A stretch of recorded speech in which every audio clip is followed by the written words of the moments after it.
Alright, so welcome to Dominion Seaside. So, Seaside, the Seaside expansion, is number 9 on my list. Out of all my favorite expansions, it's number 9. So that means Nocturne is below Seaside in my eyes, so is Intrigue, so is the base game, so is Guilds, and so is Prosperity. So it's not my most favorite expansion, and it's not even really necessarily in the middle either. It's sort of below the middle.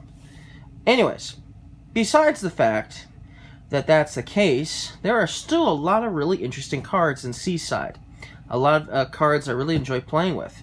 And I thought we'd go over the 4 most unique cards of Dominion Seaside first. So, there are actually 3 mats. 3 different mats in this expansion. There's this one here, the Island mat. Then there's this one here, the Pirate Ship mat. And then there's this one here, the Native Village mat. And each of these mats only work with 1 card, and that is it. So, sort of like Prosperity, which, if you remember correctly, the Trade Route mat only worked with 1 card. And so, in this expansion, there's 3 different mats and 3 different cards, and only 1 work with each of the mats. So, that's somewhat similar to Prosperity's Trade Route mat, in the way that only 1 type of card will actually work with a mat. However, with that said, they are still pretty cool. I really like these cards that go with these mats. I really like the mats. And if you are playing with all 3 cards, the mats do sort of go together like that. So that is kind of cool, you know. Definitely really cool. Now, let's get started. So, this one over here is the Native Village. And you get 2 actions, just like you would with most villages. So that's cool.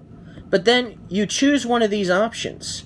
Either you put the top card of your deck face down on your Native Village mat, and you may look at those cards at any time, or you put all the cards from your mat into your hand. So basically, if I chose the first option, this is what would happen. Top card of my deck would go there.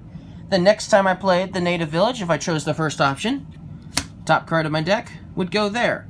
And if I kept playing it, you could easily almost stack your entire deck on to the Native Village mat.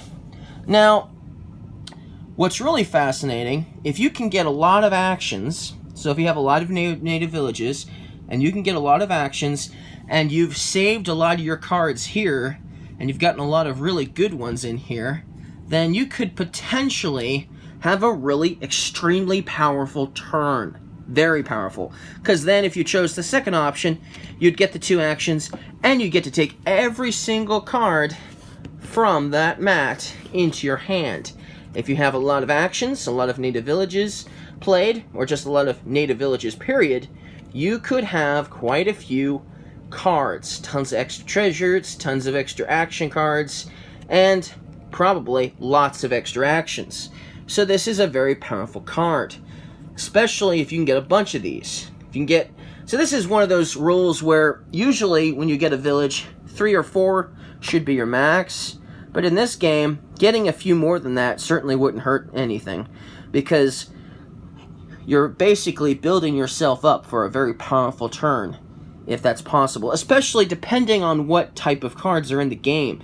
If there are cards that give you extra buys, cards that give you extra actions, besides the fact that there's Native Village giving you actions, but there's other cards that give you extra actions, and, you know, some extra cards that give you treasures, and you have a lot of possible golds and some silvers onto this mat here, you could have a extremely powerful turn, and you could easily you know, walk out with like tons and tons of money at the end of your turn, buying who knows what, a couple of provinces maybe. You know, if you're playing with platinums and colonies, you could probably easily walk out with a couple of them, depending on how much, you know, how many cards are here. But if you do that, if you do go that strategy, then this card here is only going to do that for you. It's only going to give you a couple extra actions, and then whatever's left in your hand will have to be your turn, if that's the case. Most people will put a couple of cards on there, and then they'll play it just to take that couple of cards off and put it into their hand for a decent turn. Because you're allowed to look at any cards you have here on your mat at any time, so you know what's there at least. So you can plan out your strategy ahead of time for a powerful turn or for an extremely powerful turn towards the end of the game. Either way, it's a pretty awesome card, and I like that aspect. Okay, then we have the pirate ship. So you choose one of these options once again. Either you get +1 coin per coin token on your pirate ship mat. So that's your first choice, and as you can see, we have no tokens here on the pirate ship mat. So if you chose that first one, you'd get 0. You'd get nothing. So if you're going to make sure, if you're going to get some money with this card, you're definitely going to have to go with the second option a few times at least to make it worth your while.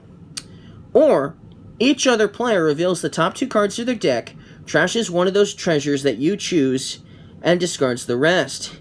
And then, if anyone trashed a treasure, you add a coin token to your pirate ship mat. So, now, for a while, me and my friends were actually playing this card all wrong. We were playing a 4-player game, and whenever a treasure was trashed, let's say, they played their pirate ship, and 3 treasure cards were trashed because one player trashed a treasure each, well, that person got to put down 3 tokens. Well, towards the end of the game, he had like 50 coin tokens almost sitting on this mat. We realized that was the wrong way to play. You're only allowed to put 1 coin token per pirate ship mat, or pirate ship played.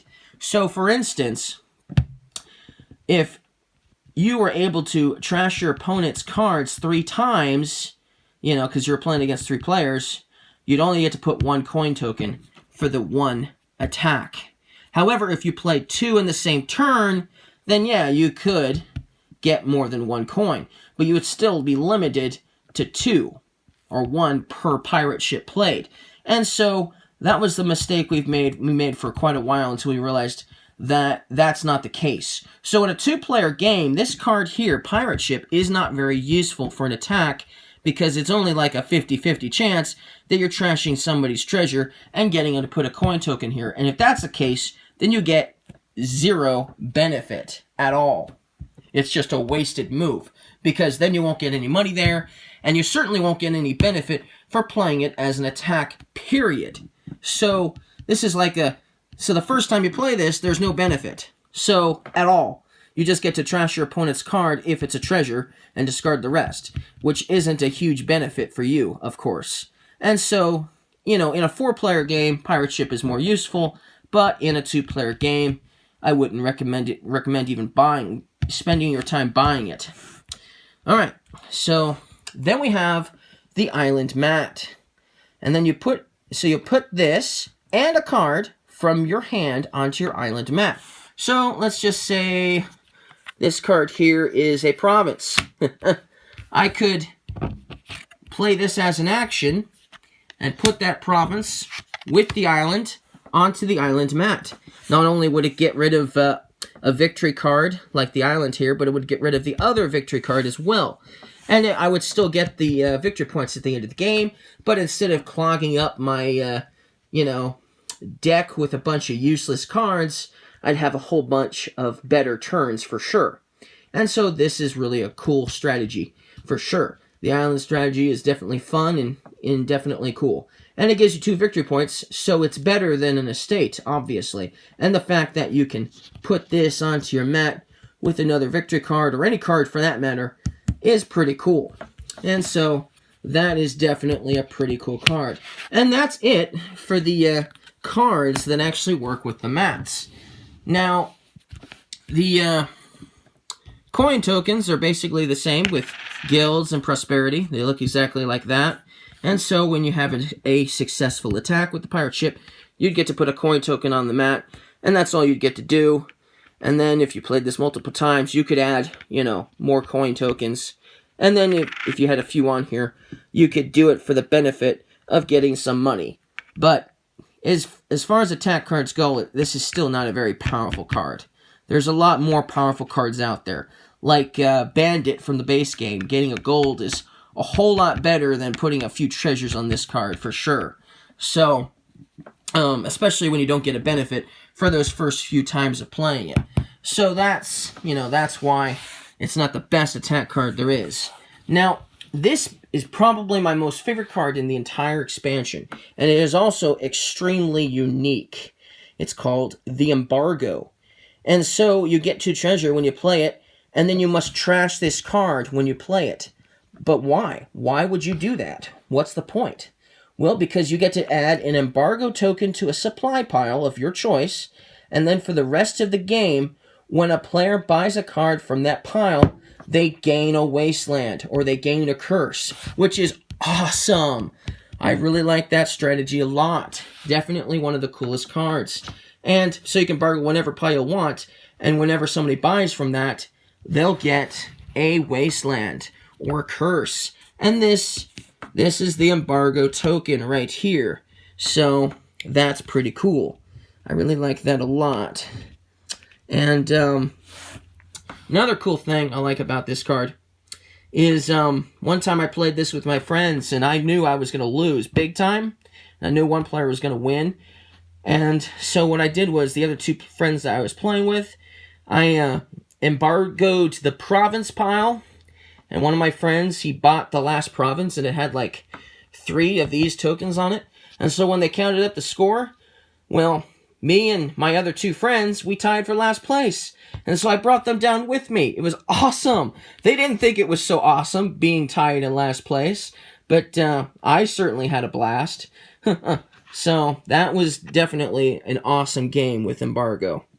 And just a word of warning, if you embargo something and then you buy a card from that pile, you're also going to get a wasteland too. So don't think this only hurts your opponents. It could easily hurt you if you're not careful. So, you know, if you're going to bargo in something like the province pile, maybe you should try buying a province before playing this, and then this way at least you have a province if you can get one before everyone else can, and then embargo it, for sure. So, that is a strategy, for sure. So, definitely coolest card in the expansion in my eyes. Embargo. Awesome, awesome card. Alright, so we'll be back in the next video with some more cards.